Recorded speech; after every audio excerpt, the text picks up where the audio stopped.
It's time for the Sports Blitz, the only live-streamed local sports show in Arkansas, with all the latest on the sports stories that matter to you. Welcome into the Sports Blitz on a Wednesday. Mark Freeman, Weldon Braxton, Maddie Lassiter in the Cogswell Motors Studios. It's SEC basketball tournament time. It's state championship basketball time in Arkansas high school basketball. We've got NFL free agency. Stuff's about to start slowing down. Actually, after next week, it'll speed up for just a little bit. And then after the NCAA tournament, it just really hits the crapper. It does, especially on the sports front. There's some events going on, just not a whole lot. That's when your spring sports typically take over, your golf, your baseball, things like that. And certainly locally we'll be on top of it, but from a national standpoint, it doesn't really move the needle the way the NCAA tournament is about to do next week. Really, the conference tournaments right now, looking at some teams on the bubble, including your Arkansas Razorbacks as they get set for the SEC tournament, which tips off today or this evening. You have the first round, so to speak, as they like to call it. And Arkansas, of course, will be playing tomorrow against the winner of South Carolina and Auburn. You can catch those teams today. A lot of talk, and we've been over this so many times, about the scenarios for the Razorbacks. I think we've drilled them to death. Ultimately, we understand it depends on what Arkansas does and what the other teams on the bubble do. So it's really hard to pinpoint a number. I know people want, Mark, a number of wins. How many?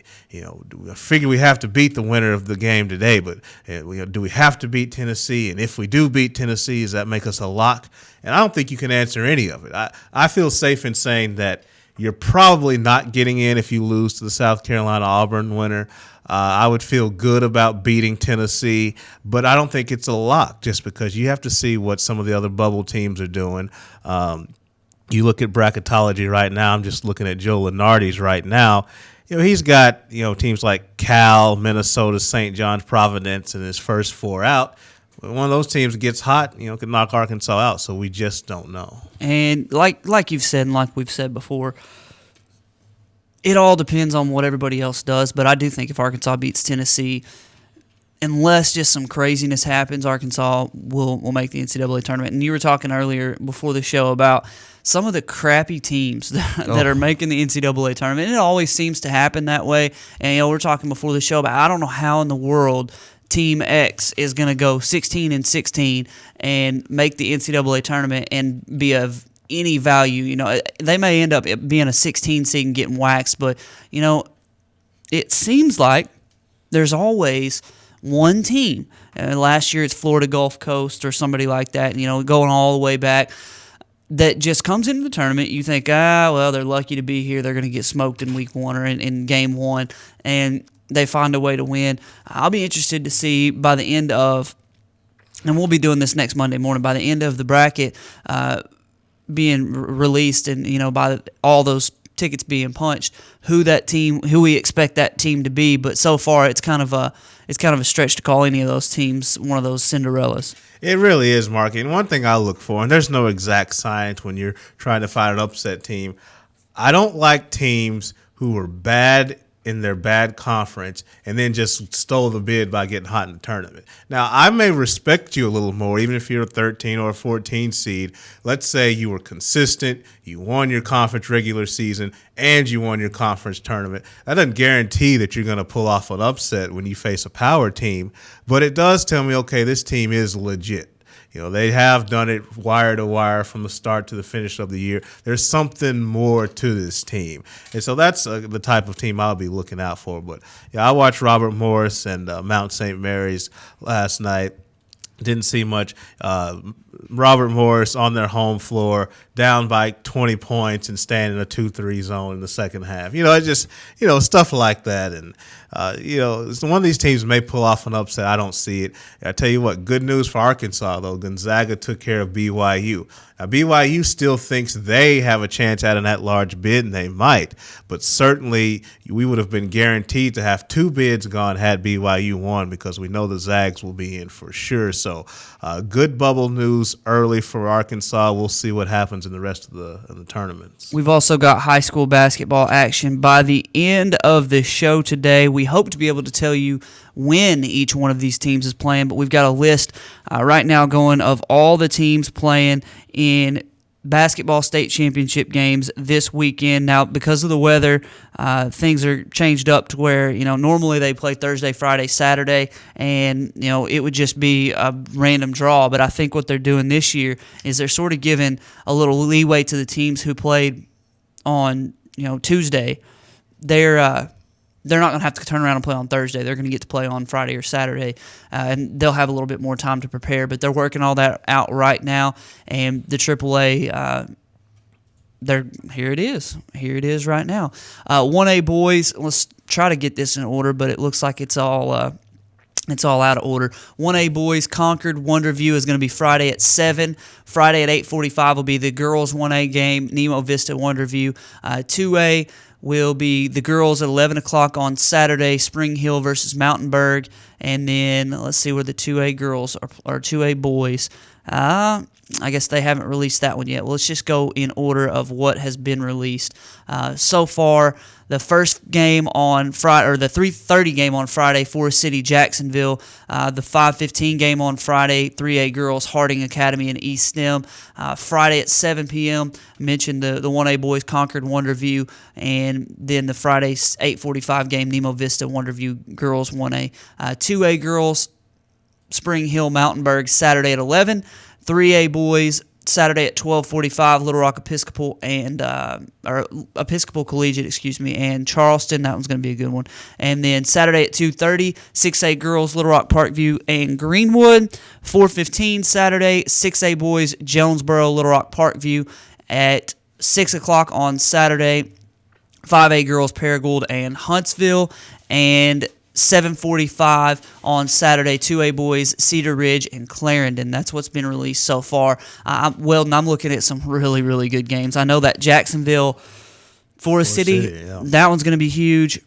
Jonesboro Parkview, North Little Rock Springdale, and I know those are all boys games, and there's some girls games that people will care about. Yeah. But Lone Oak, Brooklyn, these are all great heavyweight matchups. It's not an upset that any of these teams got there. It's all great teams, 1 seeds across the board, it looks like. Yeah. I mean, on the girls' side, I think that Parkview Greenwood game will be one that I think people will have circled. On the boys' side, Class 5A, with Clarksville being in our area, we've looked at that class a little bit closer. We know Forest City, what they have, led by Trey Thompson, a Razorback signee. We understand Jacksonville. They were the Kings from last year. They're trying to come back and do it all over again. So that'll be an exciting one to watch. It was a Springdale, and who in North Little Rock, and North Little Rock. And North Little Rock is just loaded. Yeah. So I mean, Springdale. I've heard some things about them. They're solid, but they've got their work cut out. Against North Little Rock. Of course, North Little Rock took out Bentonville and Malik Monk. He put on the best show he could do. Anton Beard played well. That was a ball game from what I understand. And so these state tournaments are huge. It's good when you can go to a championship setting. There's a lot of talent on the floor. When you go and watch these games, some players who will be playing, Division I, Division II basketball. So it's really, really good to be able to catch some of these players and teams. Yeah, I watched the tweet, live tweet. I guess that's how we'll go with it, from North Little Rock, Bentonville, and Malik Monk, 31 points, 28 apiece from Anton Beard and Kayvon Allen, who's one of the best juniors in the country.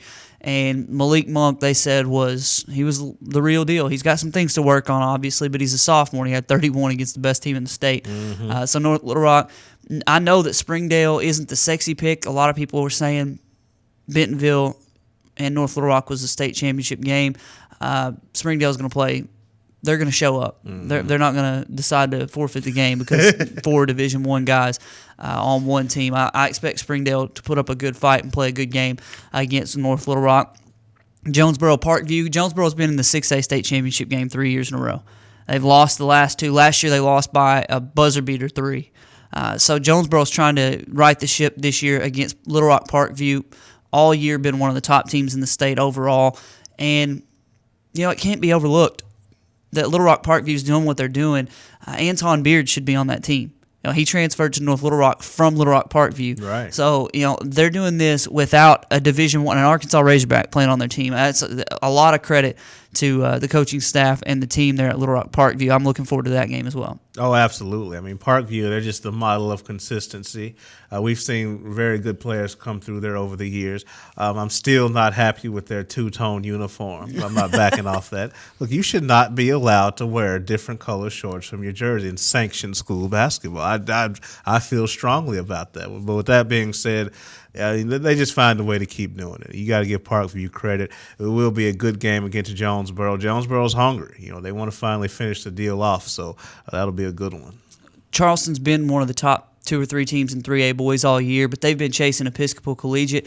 Former Arkansas Tech Wonder Boy All-American Brandon Friedel is an assistant coach on that team, so that's going to be another good boys basketball game, and I know that there's some good girls games as well, but in 4A boys, Lone Oak and Brooklyn, I guess, upset, if you want to call it that, Monticello, who was the number 1 team in the state in 4A for a long time. Lone Oak goes through and uses that home court advantage to their advantage and gets all the way to the state championship game. Think about where Pottsville could have been. Lose a 2-point heartbreaker. Yeah. Lead a couple minutes left in the game against Lone Oak. And then you watch them run all the way to the state championship game. I was talking with Coach Hill about this the other day, and he's just like, man, it's disappointing that this team, coming on early on into the season, Coach Thurman's talked to us about it. They were 5-7 at the Christmas break, and they turned things around and they get this close, and they just needed one more break to go their way, and it didn't quite roll their bounce their way like it did last year in Lone Oak. Kudos to them playing Brooklyn in the 4A boys state championship game. Yeah, I mean, it's one of those things where, look, I felt the same way about Arkansas back in 2001. You could have played Hampton in the second round for a chance to go to the Sweet 16, but no, you let Kevin Braswell get to the basket and you lose to Georgetown. I still hadn't forgot. I mean, look, Joe Johnson's a multi-time All-Star, but I haven't forgotten about his inability to slide over and help.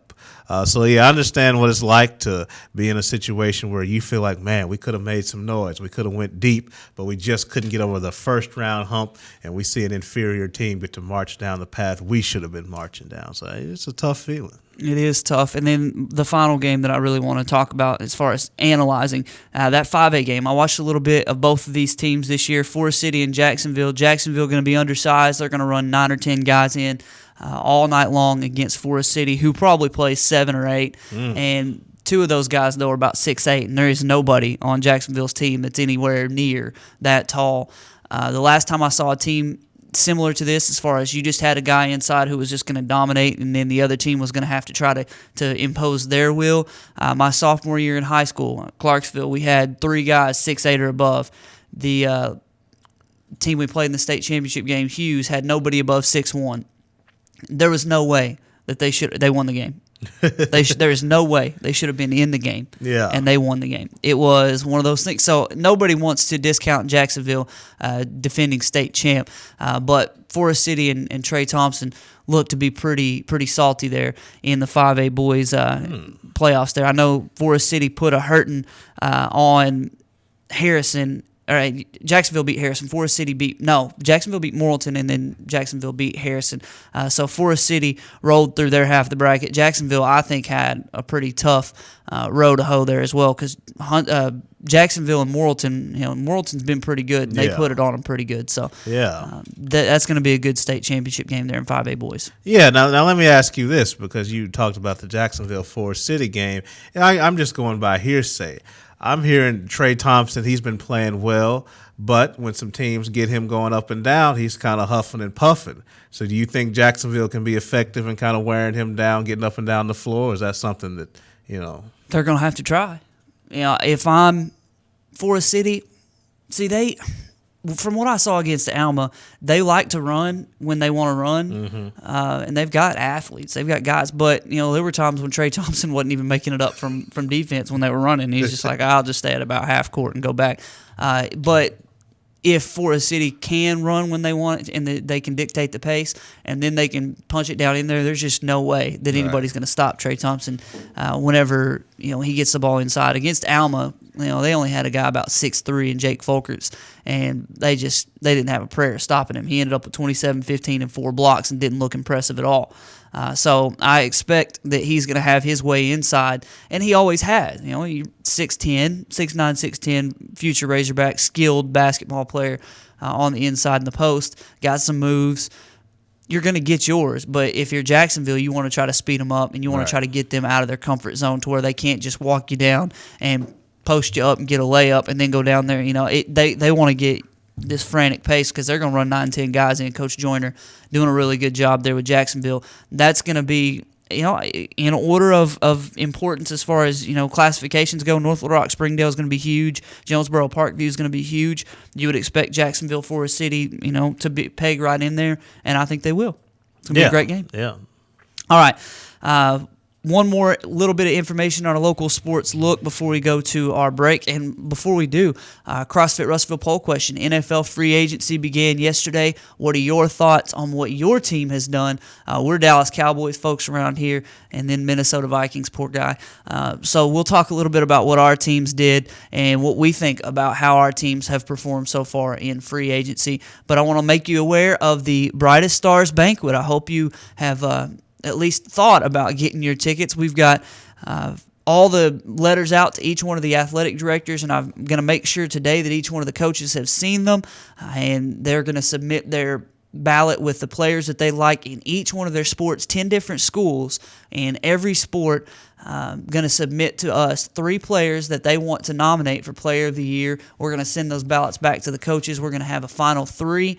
We're going to announce the finalists, and then on May 29th at Russellville High School, we're going to have an awards show where we're going to announce the winners of the Players of the Year in every sport. You've got football all the way down to golf and swimming in boys and girls, and I say all the way down like those are just like inferior sports. Yeah, we got you. The sports that more people pay attention to, and the sports that sometimes don't get the credit that they might deserve. So we're going to get that award show.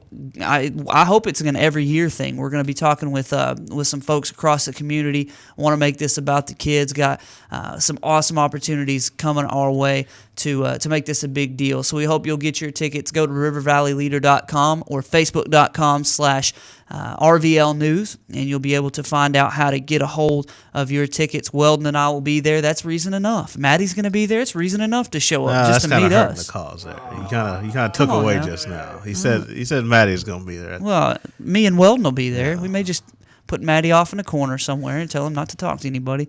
All right, and he's not going to go to break when I want to now. He's just going to tell me what's up. All right. NFL free agency. Andrew Bynum made his Indiana Pacers debut yesterday, and also the $1 billion bracket. I want to talk about the NCAA tournament and this brilliant idea that one of the richest men in the world came up with.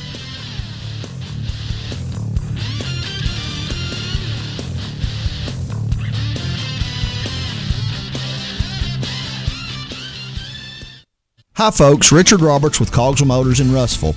We've been in business since 1949. A dealership doesn't stay in business that long under the same ownership unless you're doing something right, and that's taking care of customers. We have the largest selection of new Ford, Lincoln, Mazda, and pre-owned vehicles in the River Valley. So if you want the most for your trade, the best interest rate on financing, and the best price on a new or pre-owned automobile, come to Russellville and see us. We're at 1900 East Main, or visit us on the web at cogswellmotors.com.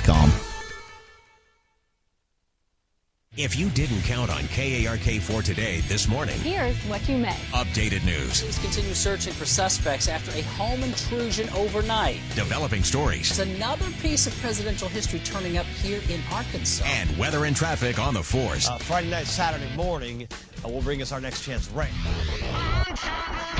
Every 10 minutes. Around the clock. Making your day easier. So rise and shine and count on. Count on. Count on. KARK4 today. RiverValleyLeader.com is the #1 local source for instant news in the River Valley, offering HD video and live streaming along with top-notch coverage of all the news and events around the area. The River Valley Leader is the only place to go for all the information you need. Check out the newest local business featured on the site, as well as police news and coverage from important meetings, along with the personal stories, all at one convenient click. Check out rivervalleyleader.com. Today, there are more than 20 brands of cars being sold in America. So to be noticed, Ford and Cogswell Motors have to go further than anyone thought we could. How does Ford stand out above the crowd? Not just with plug-in vehicles like the new 2013 Ford Fusion Energy that gets a projected 100 miles per gallon equivalent, but also with a line of gas vehicles equipped with the innovative EcoBoost engines combining power and efficiency, plus a full measure of technologically advanced features. We invite you to stop into Cogswell Motors today. We go further than anyone thought we could, so that you can go further too.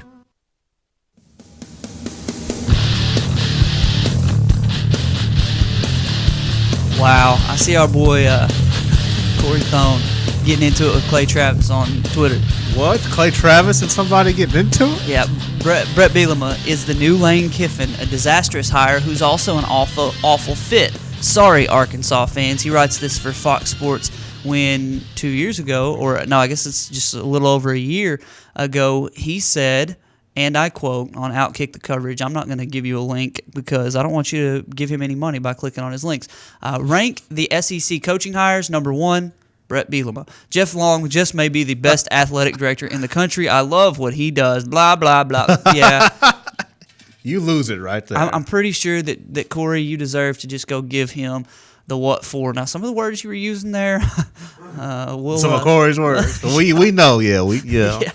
He and Clay Travis aren't good friends. Apparently, he's not going to be on Fox Sports anytime soon. All right, let's stay in college sports because we want to get to NFL free agency here in a minute. But did you see? You probably have somewhere along the lines of life. Warren Buffett, the multi-billionaire, one of the richest people in the world, owner of Quicken Loans. He's an investor in everything. Yeah. But he's putting up the $1 billion bracket challenge. If you get a perfect bracket, which your odds I read yesterday are something like 5 quintillion to 1. It's never been done. It's never going to happen. Saying there's a chance. It's never going to happen. But if you got a perfect bracket, he would give you $1 billion. I'm already signed up. I signed up last week. I did. You have to put in a cell phone? Is that what the cell phone number? It was I don't know if I put a number in, but it was a regular sign up like you would, some of the other websites. Yeah. Pretty easy. Well, people were asking how do you keep people from turning in 5 quintillion brackets and giving themselves every opportunity in the world to get it right. Good question. And they said something about how they would make you use a cell phone number or something, and nobody has that many cell phones. So, my question, we were talking about this yesterday before the Woodshed show. What would you do? Obviously, you win $1 billion, that would be incredible. But what would you do if you have a perfect bracket going in the national championship game? And it was Rick Riley, one of my favorite writers of all time, former Sports Illustrated guy now with ESPN. He asked Warren Buffett if he would offer somebody, a little bit. They're going to the national championship game, have a perfect bracket. Would you offer them a way out? Take this much. Or nothing. If you lose, you're getting nothing. If you win, you get $1 billion. But we can give you this much right now to not even go into the national championship game. And I think it became almost a non-discussion, non-topic because it wasn't even a question to us. If he offered you $250 million rather than $1 billion, if you win $250 million before the national championship game, do you take it? Yeah, and it's hard. It's a little bit hard for me because the guaranteed money right there in your hands, $250 million, that's a lot of dough. I mean, there's a lot of things you can do with $250 million. It's one of those things where, what can you do with, $300 million or $400 that you can't do with $250? Yeah. But at the same time, I'm just looking at, especially if my team wins too. And I guess if your team loses, you feel really bad because you end up with nothing.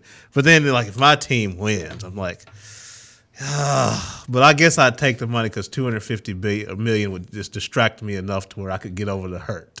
Oh, to me, it's not even a question. I would do it in a second because $250 million is a whole lot more than zero. We wouldn't see you the next morning here at this office. No, well, you would see me, but I might own the city of Russellville by that moment. I would absolutely do it. And I was thinking about, what if he what if, you got through the Sweet 16? You got to the Sweet 16 with the perfect bracket. Then it gets easier, obviously, because they're more well-known teams. Well, how much would he offer all the way up? And then would you take the money or not? Because if I'm perfect through the whole first round, that's a freaking miracle, because I've never been perfect through the first. I've been perfect through one day before, where I guess they played 16 games, and I was, I had them all. Yeah. And then the next day I lost like 7 games. It was just like unbelievable.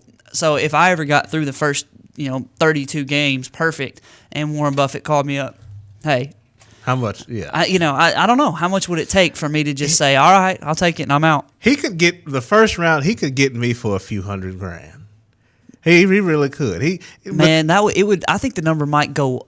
I don't know, man. The number would have to go down. It'd have to be less money. Because, there's still a lot of room from for one game to a lot. But the first round, if I get everything right, still lots can go wrong. A lot probably will go wrong, in the next round, the Sweet 16, Elite 8, Final 4.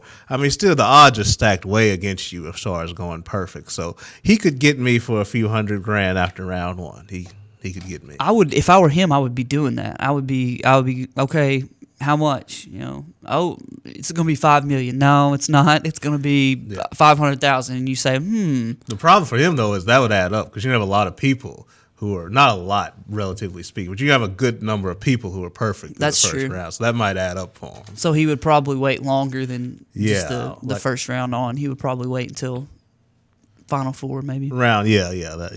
Well, I don't know. I thought that'd be cool if I had that opportunity, if I would take the 250, because what the thing was, you get like $25 million a year for the rest of your life, or up to like $500 million or whatever it is. No, it obviously it says $1 billion, or you could take a $500 million chunk, just one lump sum payment, $500 million. That's what you get right there. Yeah.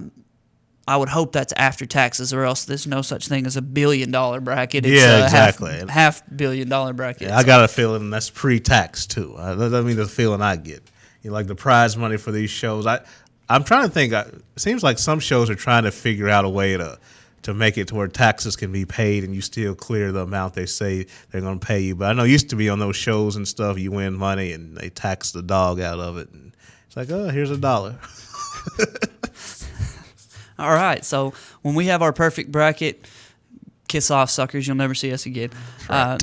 Staying in basketball, in the NCAA tournament we'll talk about on Monday in great detail, but staying in basketball, I don't know if you saw this last night, but Andrew Bynum made his debut. Ugh.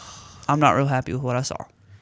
Look, don't be worried. Look, again, Andrew Bynum, he's going to look good for a week, and then his knee is going to hurt. He's going to sit out, and he's going to play again and look pretty good. His knee is going to hurt. Look, you're talking about somebody that used to have him in fantasy basketball this year. So I know. Look, I picked up Bynum off the free agent list. He was, playing for Cleveland, scoring, 16, 17 points, 10, 11 rebounds, couple of blocks. I was just showing out on people. Then his knee starts to hurt. He drives one of his little race cars that he's too big to fit in, but he drives it around anyway. And he gets disinterested. And Andrew Bynum, to me, is whatever. Is he a good player? Is he talented? Sure. Do I trust him? No, not at all. No. He had 8 points and 10 rebounds. He had 8 rebounds in the first half. That, to me, is worrisome. If he's able to just play at all, then Miami's going to have no letdown, like no break between Andrew Bynum and Roy Hibbert. Andrew Bynum, I believe, is 1,000 times better than Roy Hibbert on offense. I agree. He's the opposite on defense. It's a flip-flop. So when you go to the bench, if you're Indiana, you bring in the better offensive player. That stinks to me because, if Andrew Bynum's healthy, he's going to be a problem. Now that Greg Oden may come out and play very well the last couple weeks of the season and give them a big lift. At this point, though, the way they're playing him, I don't think they expect him to do much besides eat a few minutes. Yeah, and you know what has to happen if you're Miami? Chris Bosh is going to have to play basketball because whatever is an advantage for Indiana on one end is a disadvantage on the other end. You got to keep that in mind. Sure. If Chris Bosh is doing his job as the 5 for Miami and hitting shots, pulling those bigs away from the basket. Now, if he's been what we've seen from him at times, then it may be a problem. All right, we got to hit a break. When we come back, I want to look at NFL free agency. Lots of big names who made big dollars now looking for a big U-Haul truck.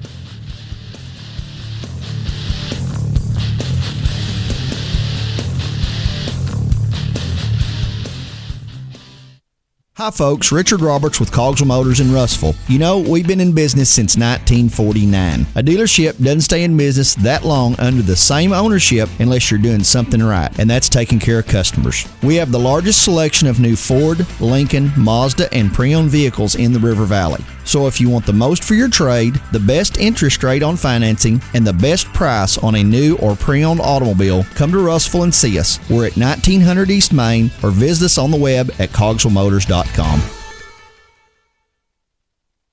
If you didn't count on KARK4 today this morning, Here's what you missed. updated news, Police continue searching for suspects after a home intrusion overnight. developing stories, There's another piece of presidential history turning up here in Arkansas. and weather and traffic on the force. Friday night, Saturday morning will bring us our next chance rain.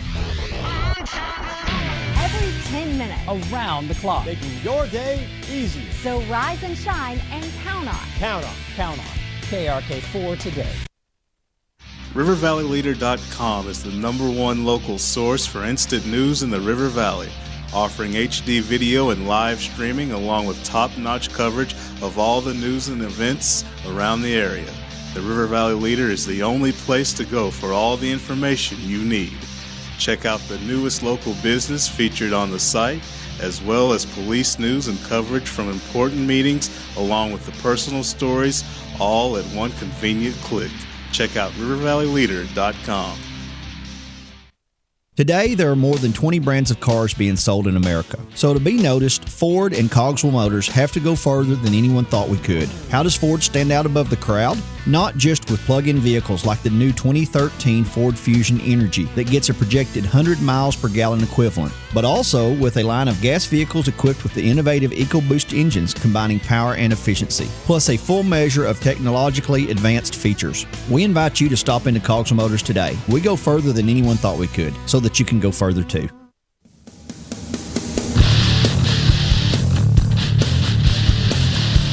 Welcome back to the Sports Blitz on a Wednesday. Mark Freeman, Weldon Braxton, Matty Lassiter inside the Cogswell Motors studios. NFL free agency has begun, and man, I don't remember it being this crazy leading into the off season when so many big name guys, so many players who have made such an impact for so many years are going to be finding new homes. Darrelle Revis going to be cut by the Tampa Bay Buccaneers. DeMarcus Ware cut by the Dallas Cowboys. Just all kinds of names. Aqib Talib. Julius Peppers just got cut. Aqib Talib by the New England Patriots. They're letting him go.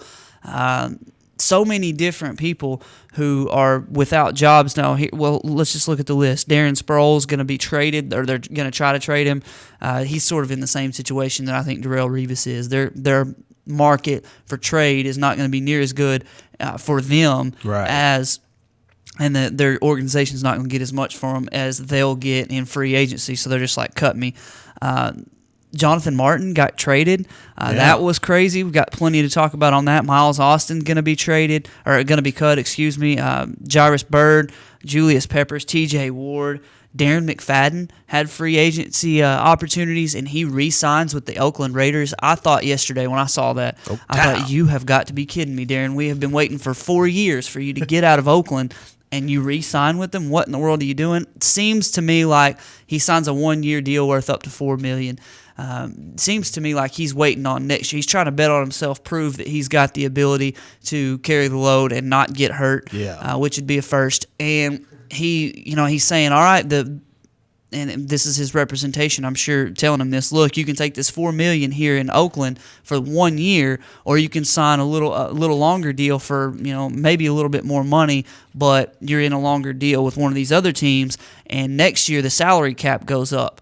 So there's more teams will have more money to spend, and if you bet on yourself, maybe next year if you stay healthy, you're getting a whole lot more money, and that seems like the only reason he would stay in Oakland. Yeah, I think it's a good situation, a good fit for Darren McFadden from a contractual standpoint, simply because you look at your value to other teams who aren't familiar with you. They just see what you've done from the outside as a player who's got some talent but who's been hurt. Nobody right now is going to be in a position to trust him with a long-term lucrative deal. So you go to Oakland, Dennis Allen is still there. What they're trying to put in place is still there. I don't know if it's going to be a lot better, but at least it gives you the best opportunity to prove yourself, in a place where and then if you put up big numbers, stay healthy, you certainly can sign a lucrative deal.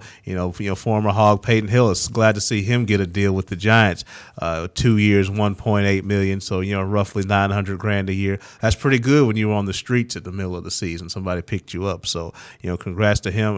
Jarius Byrd was a nice pickup for New Orleans because here's a team that they needed to solidify their back end, in my opinion. They have a very aggressive offense. And when you have an aggressive offense, you tend to play aggressive defense just because you want multiple possessions. If somebody's going to score on you, you want them to score on you quick so you can get the ball back, or you want to be aggressive and force turnovers to get the ball back to your aggressive offense. I think having him at safety, I think that was a really nice pickup for New Orleans. Yeah, I think that what some of these teams are doing is interesting. Denver Broncos and Dallas Cowboys. Of course, I'm unapologetic about the fact that Denver has not been my team my whole life. I'm a Peyton Manning guy, so the fact that he's playing there in Denver has me rooting for the Broncos. I'm a Dallas Cowboys fan from birth. I wish I could get out of that. But Dallas cuts DeMarcus Ware. Looks like he's going to go to Denver. That's the rumor. Aqib Talib out in New England. He's gone to Denver.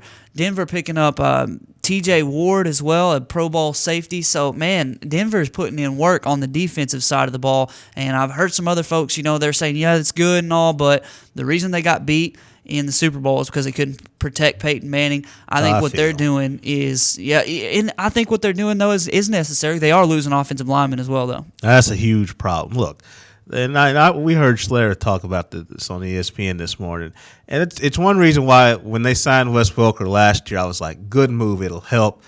They have to address the problem. This team is not tough. They're not physical when they need to be. Look, Peyton Manning can make chicken salad out of what. I mean, he can. And now that you've got him some weapons, I mean, he's going to do huge things on the perimeter with this team. They have to get stronger up the middle. They have to be able to stop teams who are going to be physical and run right at them. The Talib thing is good because their secondary needed some help, so I'm not mad at them about that. But as far as the bells and whistles for Peyton, as far as other perimeter things, that's fine. But understand why you don't have a Super Bowl championship in the last 2 years. It's because teams have gotten physical with you on offense and defense. I'm like you. I love Peyton Manning, and I think in order for him to be successful, those things are going to have to be addressed.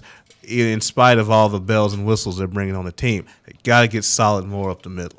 I don't know if you'll have the information or if you've thought about this at all, but it'd be interesting to think about where these people could go. Julius Peppers, he's still good. I mean, I don't know that he's going to get what he wants as far as how much money he's going to fetch on the open market, but Miles Austin, where's he going to end up? He's going to end up as a number 2 somewhere probably, which is exactly what he was last year for the Dallas Cowboys. He was number 2.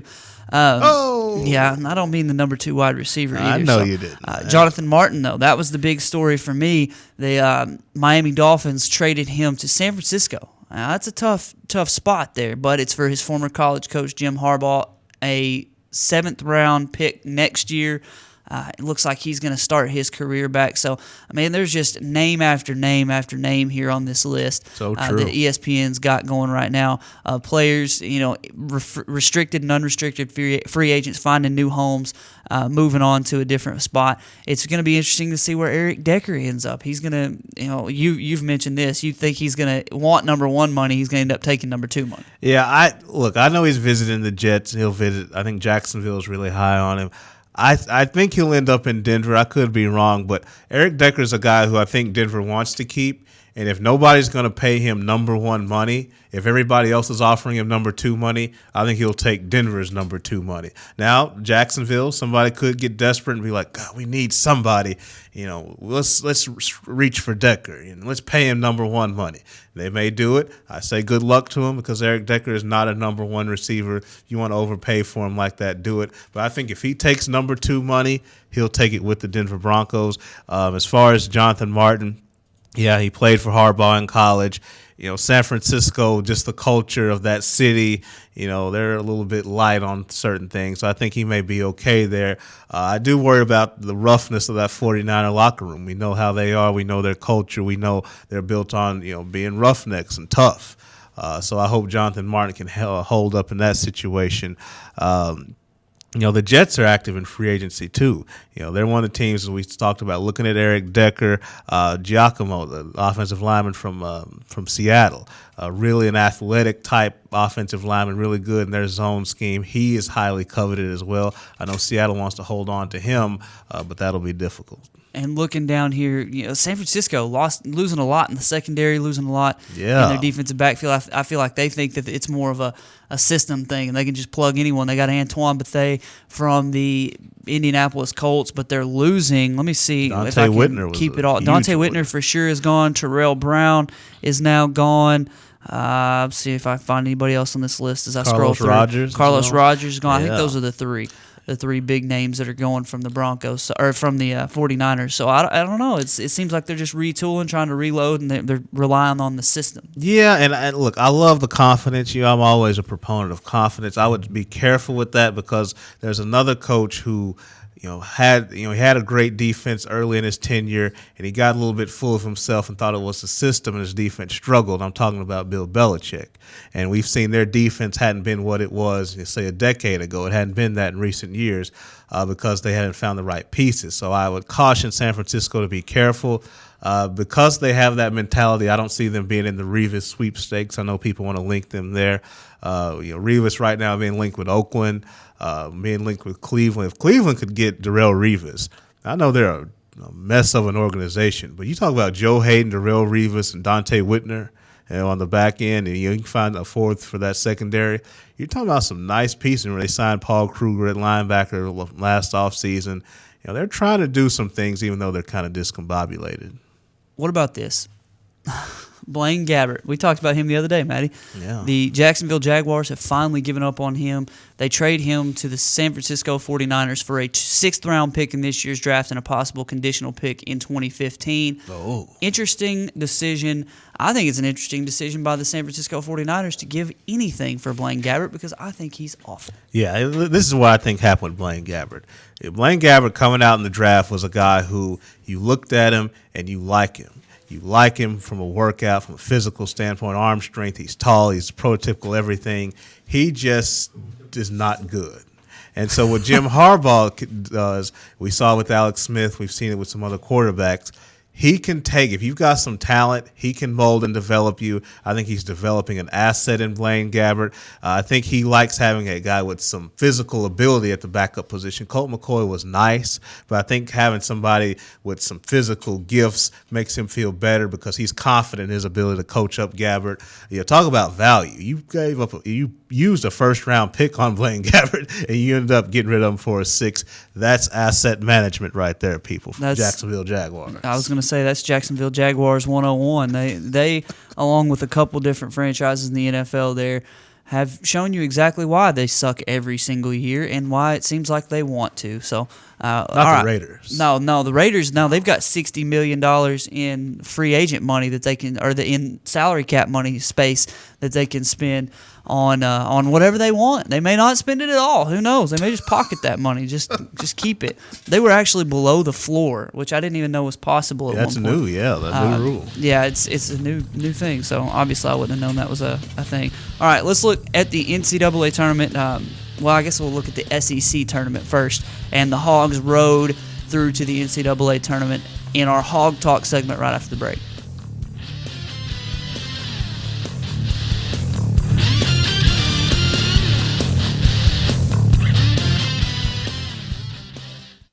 Hi folks, Richard Roberts with Cogswell Motors in Russellville. You know, we've been in business since 1949. A dealership doesn't stay in business that long under the same ownership unless you're doing something right, and that's taking care of customers. We have the largest selection of new Ford, Lincoln, Mazda, and pre-owned vehicles in the River Valley. So if you want the most for your trade, the best interest rate on financing, and the best price on a new or pre-owned automobile, come to Russellville and see us. We're at 1900 East Main, or visit us on the web at cogswellmotors.com.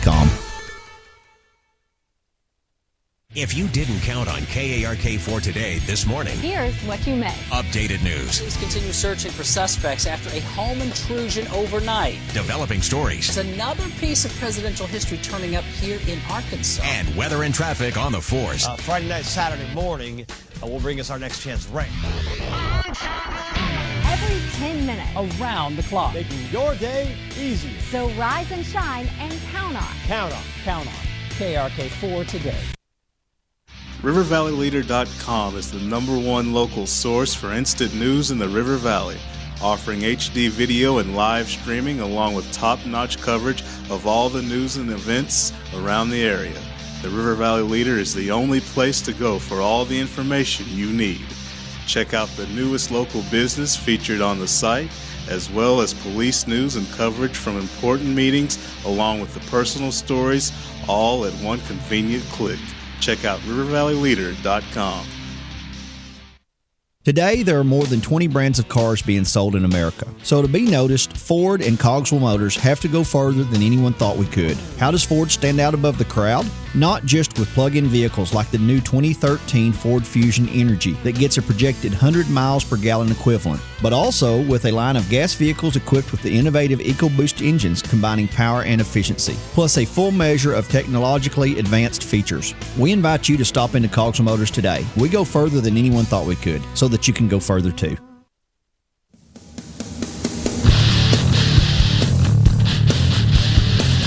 The SEC tournament tips off today. Arkansas doesn't have to play till tomorrow. Thank goodness that they're not in the crappy day of SEC The tournament first round, basketball. Mark. The first round. Arkansas will get the winner of Auburn and South Carolina. When do they tip? They said 6 o'clock this evening. 6 o'clock tonight. So Arkansas, I think it's a dual, it's a double-sided sword here, a two-sided thing here, where Arkansas is going to be fresh. They're going to be playing a team that played the night before. But then on the flip side, that other team, if they got hot, whoever it may be, and were able to run off. You've seen it happen several times. Arkansas has been one of the teams that's done it before. It's just run through the tournament because they got hot.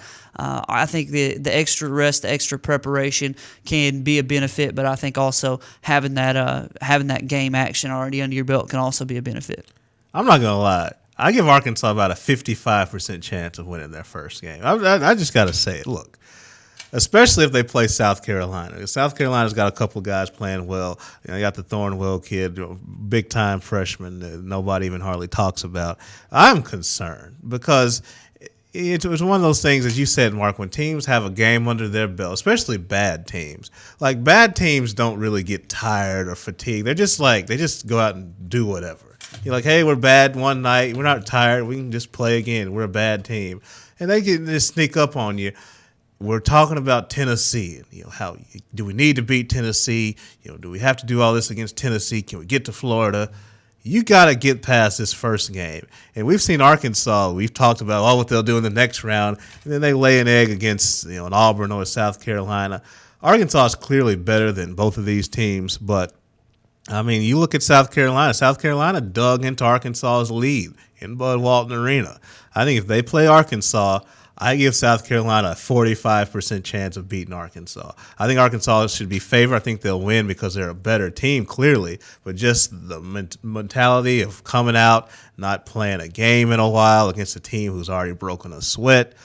Arkansas needs to take care of business early tomorrow against either one of these clowns, whoever they play. They need to take care of them early. I don't want to see a low-scoring game where, 4 minutes to go, Gamecocks within 3. I don't want to see that. I want to see Arkansas put these people away early. If not, it could be trouble. God, you think about how bad things would be if Arkansas were to lose that game. I don't even really want to think about it, but I do want to talk about it for a second. Arkansas loses the game to Auburn or South Carolina, both of those teams are terrible. I mean, there's no excuse for losing to one of those teams. I don't care if those teams went on to win the whole tournament. I don't care, but because you shouldn't lose to one of those teams. But if you do, just think about the fallout that's going to come from that. One, you're not going to make the NCAA tournament. You're going to make the NIT if you're lucky. Go play some postseason basketball that nobody in the state of Arkansas is going to be excited to watch at all anymore because you just choked away your chance at the NCAA tournament. So that's going to be a frustrating thing. Then next year, Mike Anderson is going to be on the toastiest of hot seats. You're going to have a new freshman point guard. You're going to have a new big man in Trey Thompson, but you're going to be missing 4 seniors that you played this year to extensive amount of time per game minutes wise.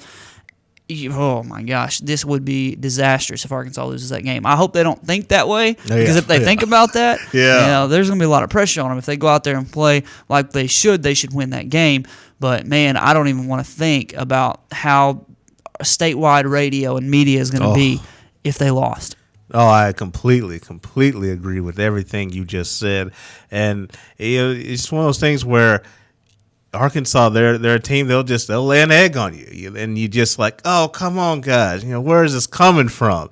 I remember last year against Vanderbilt. I was like, come on, Vanderbilt, really? But look, this is an Arkansas team that they are equipped to march through this dance. I'm going to flip it on to the other side now. Capable of beating Tennessee. I know Tennessee scares some people. I understand their size, whether it's a concern, but I can't help how well Arkansas played at Thompson Bowling Arena. Had an 8-9 point lead in the second half. Cody Clark was aggressive. And then against Florida on a neutral floor as opposed to Bud Walton. I don't love Arkansas's chances, but they're just a team that can get hot. When Arkansas is hot, they are on fire type hot. And if they can do that and get to this SEC championship game, it wouldn't surprise me one bit. If they lost the first game, wouldn't shock me either. I heard Jimmy Dykes say something yesterday, maybe another day, and I completely agree with what he said. When you are on the bubble, you're going to your conference tournament, you have to be going in as if you're trying to go and get something, not hold on to something. So I don't want Arkansas looking at bracketology thinking, oh, we're in now, let's just hold on to this tournament spot and not let it go. No, you got to go pursue something. You got to go beat South Carolina or Auburn. You got to go beat Tennessee. You got to come in as the hungry person, as the aggressor. If you don't have that mentality, you're playing on your heels to hold on to something, you're in trouble. Yeah, if Arkansas thinks, we just have to win one game to get in the NCAA tournament, they're in a world of trouble because Tennessee, for all intents and purposes, who they're going to play, will wear them out. Mm-hmm. And I hope Arkansas at least, like you said, like Jimmy Dykes said, I think that's a good thought. They got to go in there thinking that we need to win this tournament. And if they can get hot, I don't know if anybody's going to beat Florida. I'll just put it that way. It'll be tough. Yeah. It's going to be very, very tough. If Florida cares to win this tournament at all, I feel like they're the head and shoulders the best team in the conference. So we'll see how the SEC tournament shapes up. Arkansas, man, guys, I know you're watching. Win at least 2 games, please, because I heard some guy yesterday gave them a 5 to 10% chance of making the tournament, even if they won 2 games. Yeah. Now I think if we're talking about the same thing, I think it was some statistical analysis type guy. Yeah. And I think that's one of the. I think he was saying if everything ended today. Yeah. But if games are played, the teams are winning or losing, that number changes a whole lot. I think that's what he was referring to. But I'm excited. I'm a little apprehensive too because of what may happen. The Tennessee game, if Arkansas does get to Tennessee, that is a play-out game. I'm sorry, I cannot see the loser of that game making the NCAA tournament. I just can't. No, I mean you're right. That is exactly what it is, and that means that you're going to see a tough game. Arkansas already has trouble with Tennessee normally, and Jarnell Stokes inside, he's a double waiting to happen. I just lost the name of the other guy in my head, McCray, who dominates Arkansas. It seems like how long has that guy been there? My gosh. I think he's been there a while, too, scoring points. But Tennessee, they have those guys who are there forever. I remember Ron Slay. That guy was there forever. Headband and all. That guy was there forever. So, look, we want Arkansas to stay focused. Keep your eyes on the prize. Look, it's Atlanta. The Gold Club, and stay away from all that. Mike Anderson, tight bed checks. Yes. Watch Harrison Qualls. Watch them. Keep extra security on that room too. So we want these kids focused on the task at hand. Wow. Do you know what time they play in the first game of the SEC tournament? Yeah, I got the bracket. It's well, you know how the first game's at noon tomorrow, and then they'll wait 25 minutes. So roughly. So after that first game, which starts at noon Central Time, they'll play. So it's an afternoon game. Probably nearly 3 o'clock. Yeah. All right. Well, hopefully the Hogs can get a win there in that one. That's a big deal. You got to win that first one. But we were talking about it the other day. We were basically giving them the second round. We were giving them beat Tennessee. They got to win one to get to Tennessee. Right. So we'll see how that transpires, and hopefully Arkansas can play their way, like you said, into the tournament rather than out. Let's hit a couple things in the wire before we get out of here. Kobe Bryant going to be out for the year. 76 games missed due to injury, costing the Lakers $28 million in salary, the most expensive injury in NBA history. Yeah.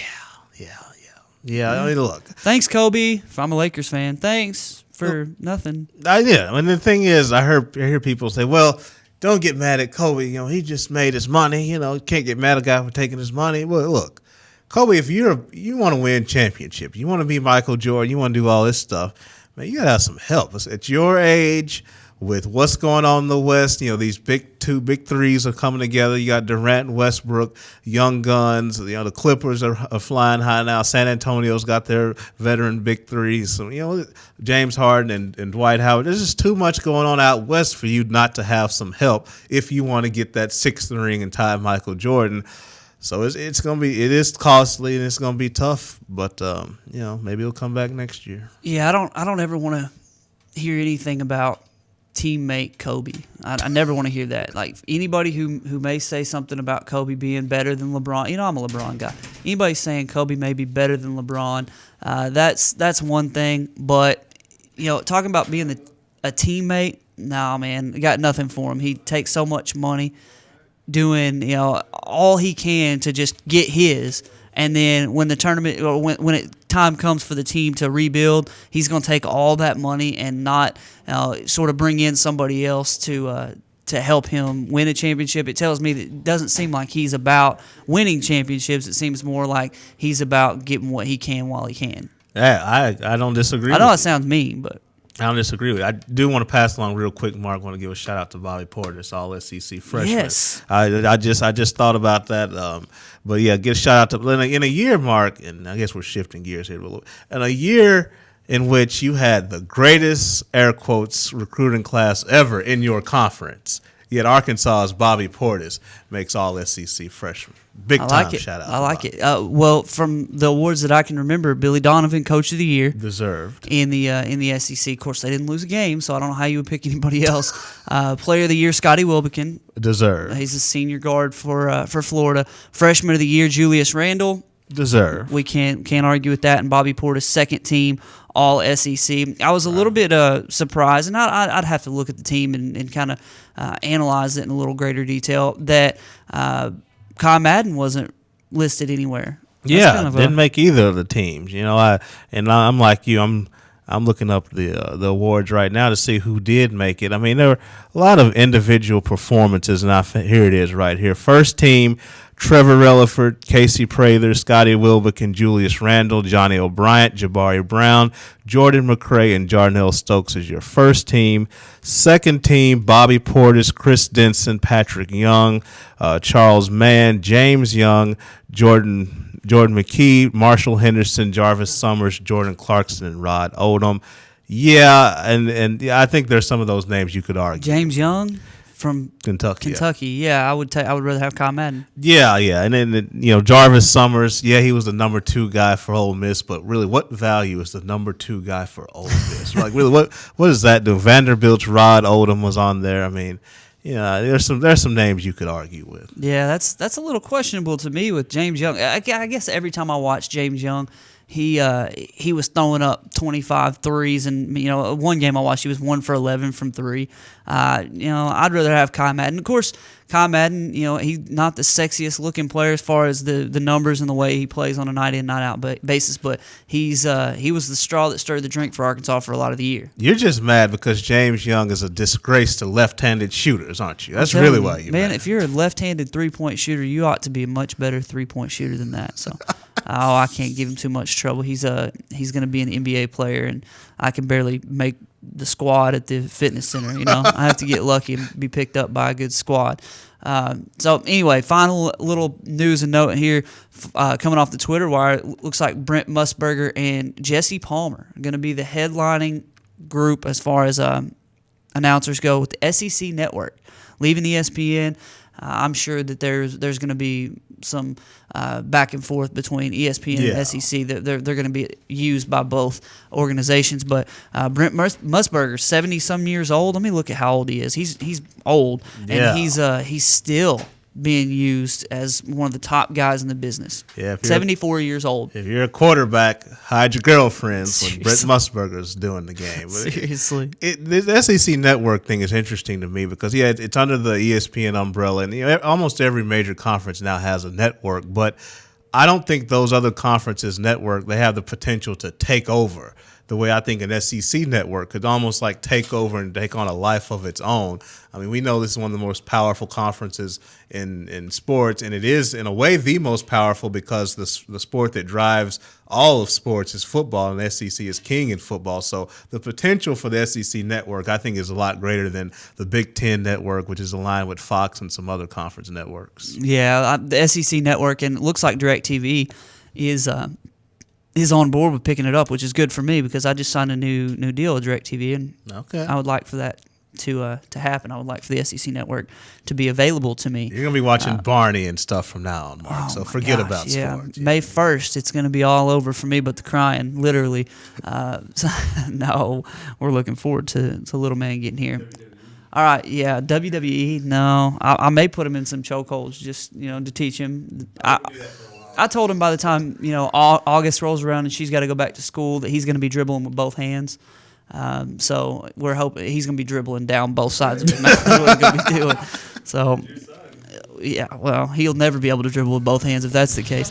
All right, we got to get out of here. Friday, we'll be talking a little bit about some state championship game action, previewing some more of these games.